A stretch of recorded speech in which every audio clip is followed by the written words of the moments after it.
Welcome to Timeless Sparks, where we ignite the stories that shaped our world. Today we journey through one of the most impactful chapters of world history, the colonization of Africa, a tale of power, resistance, and voices reclaimed through literature. How did clashing empires and cultures birth such powerful writing? Let's uncover the scars left on the land and the stories that rose from them. In the late 19th century, European empires descended upon Africa. The Berlin Conference of 1884 marked a turning point.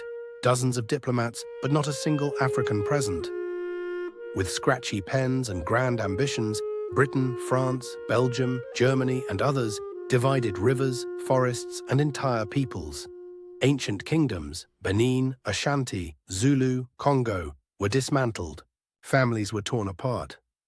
Lands were stripped of gold, rubber, ivory, sometimes even hope itself. Colonial armies enforced their will with violence, conquest, and a ruthless belief in the superiority of their culture. But to speak of Africa as blank and empty is to ignore its heart. This was a continent rich with kingdoms, cities, trade, art, and, perhaps most importantly, the world's oldest storytelling traditions. Long before colonizers arrived, epics, myths, and histories shaped identity, carried by griots and elders from generation to generation. The colonial project was more than physical occupation, it was cultural erasure. Indigenous stories were dismissed, labeled primitive or pagan. Colonial educational systems replaced Hausa and Kikuyu, Wolof and Zulu, with English, French, and Portuguese. Policies declared, speak the language of the empire, learn the history of the empire.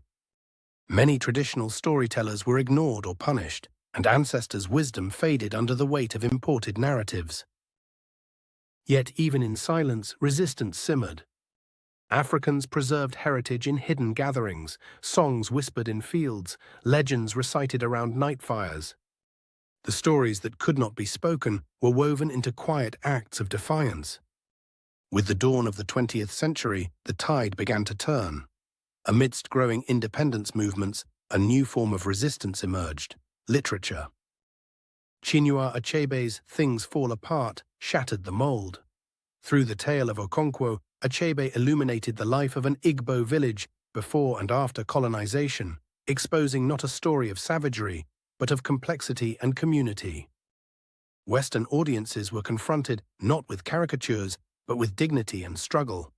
Then came voices like Ngugi wa Thiong'o, who took a radical step, turning from colonizers' languages to write in Kikuyu.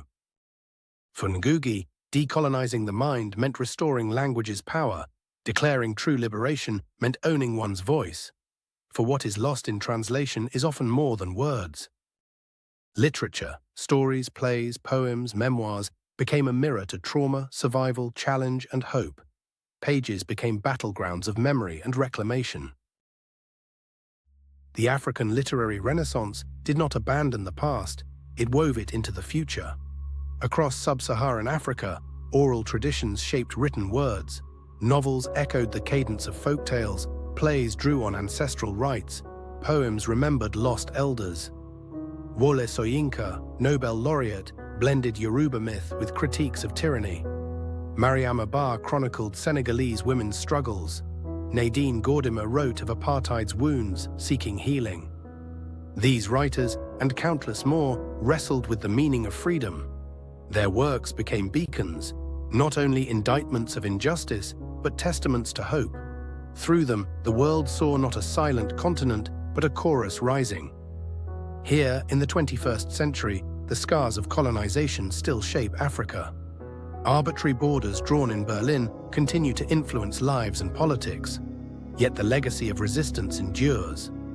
Modern African literature is a living tapestry, from Chimamanda Ngozi Adichie's explorations of identity to Warsan Shire's poetry to Nnedi Okorafor's epic retellings, the story grows. African authors shape their own canon, reclaiming, reimagining, rebuilding. While empires sought to erase, African voices found new ways to speak, owning their past, wrestling with their present, and dreaming for their future. If you found this story powerful, don't forget to like, subscribe, and ring the bell to explore more stories from the past that still echo in the present. This is Timeless Sparks, where history, culture, and literature come alive.